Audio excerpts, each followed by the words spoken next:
This is a 2009 Toyota Corolla, and it's pushing 12 years old, so it's about time I changed the coolant.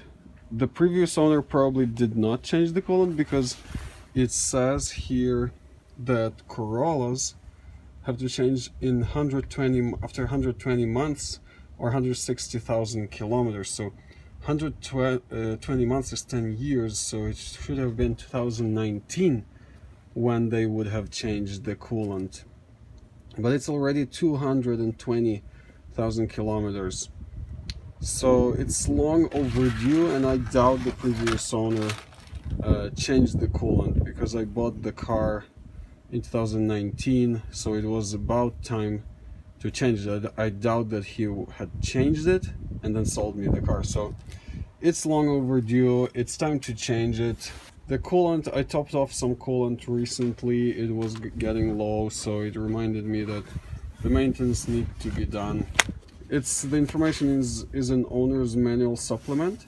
It's a 2009 model, as you can see. It's a 1.8 liter engine. I'll try just to reach down and remove this big hose that you can see running down there to the radiator.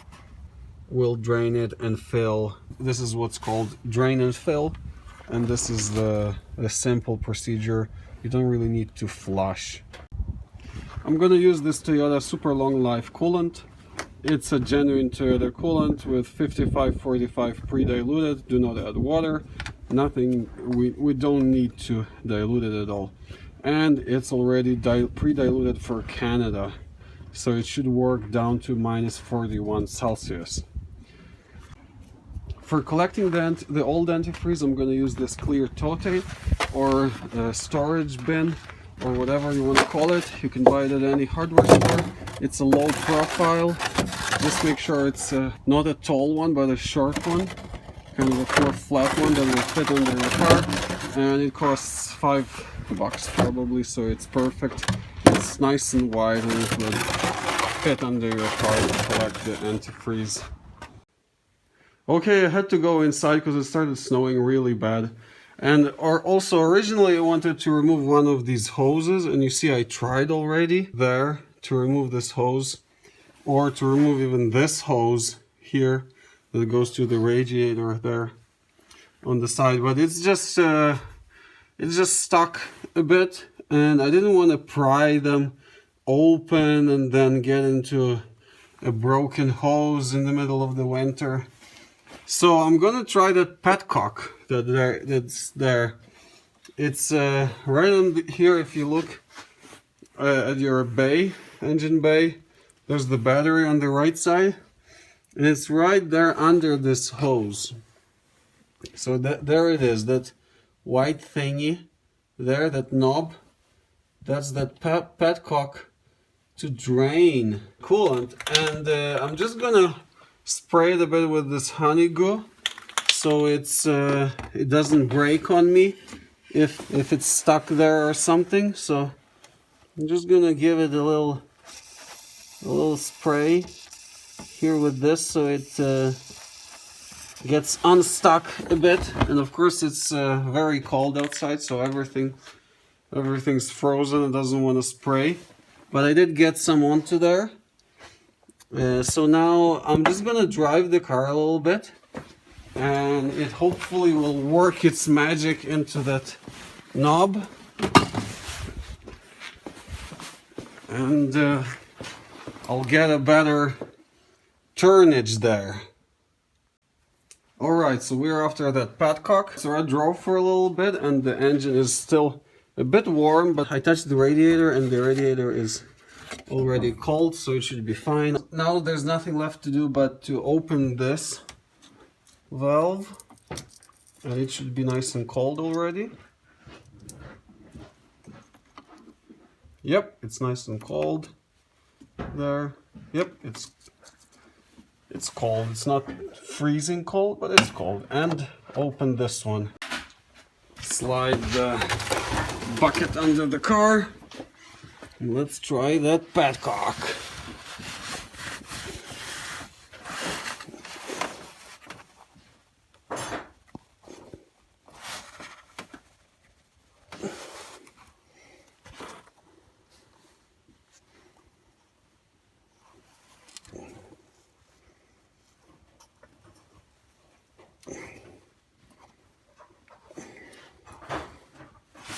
It doesn't want to move. So I'll try some hair dryer on it so it's a bit warmer. I have my hair dryer here. So let's dry that petcock.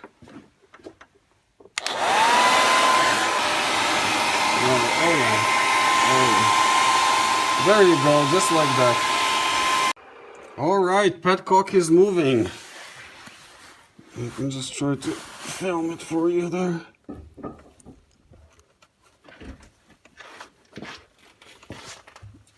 It's going.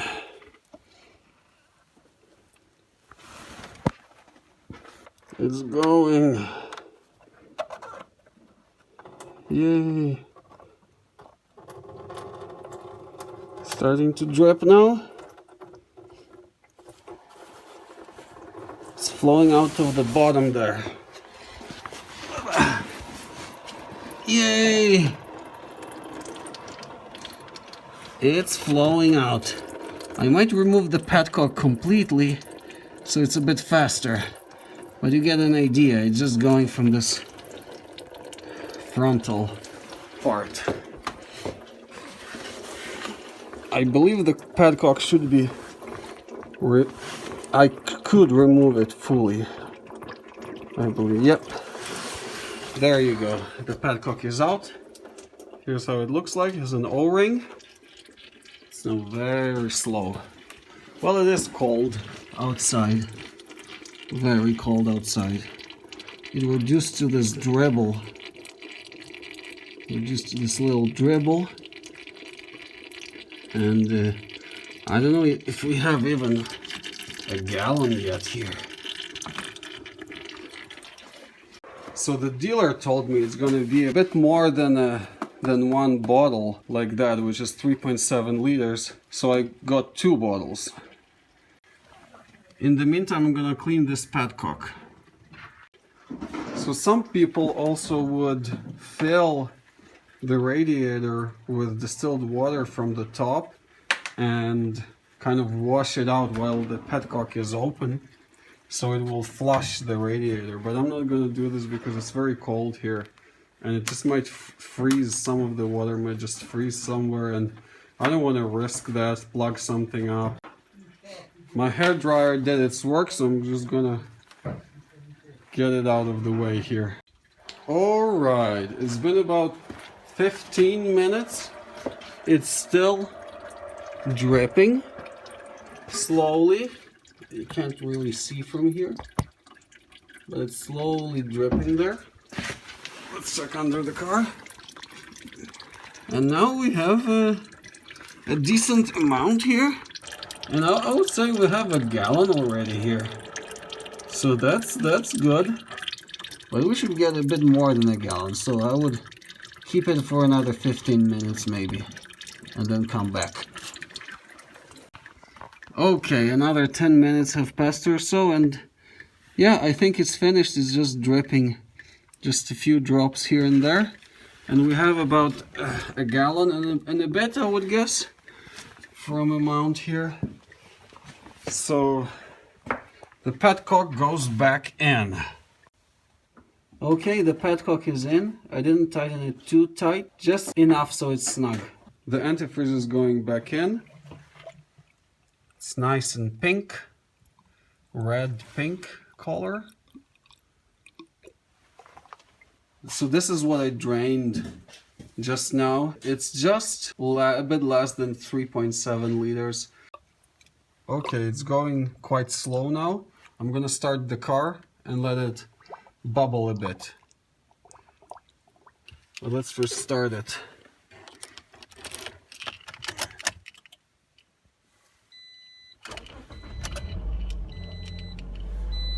Okay, and full blast on hot and let it run and warm up a little bit. Now the engine is running. I put it on full blast, hot, and it's still bubbling a bit.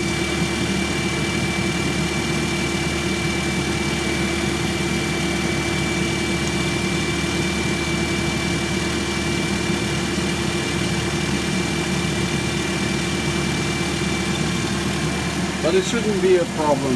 As long as we put roughly the same amount of coolant in and we have some in the expansion tank, everything should be fine.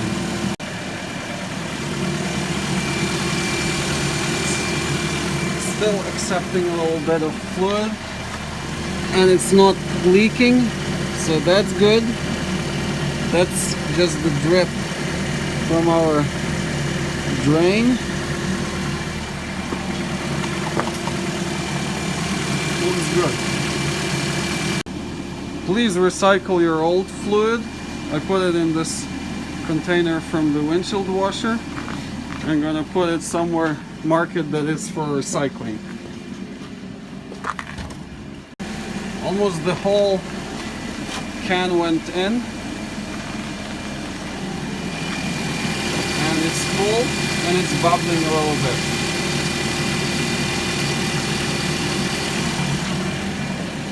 The temperature it's still cold. It didn't even move. So ideally we want to wait until the thermostat opens. Alright, it was bubbling a little bit and we just put the rest of the fluid in the expansion tank. Unfortunately, it started snowing a lot. So I took it out of the garage so it doesn't stink there completely and I'm not suffocating from the CO, but well, it's up to temperature and it's blowing hot, so that's good. Okay, now it's up to operating temperature. It's usually what I have when I'm driving, so it's nice and warm. And let's try the blower. The blower is nice and warm as well, so this works quite good. Let's see if the hoses are warm. Okay, this hose is warm. It's hot, nice and hot. The radiator is hot. This hose is a bit cold. Thank you very much for watching the video. Please do like and subscribe if the video helped you in some way. And thank you for watching. See you in the next one.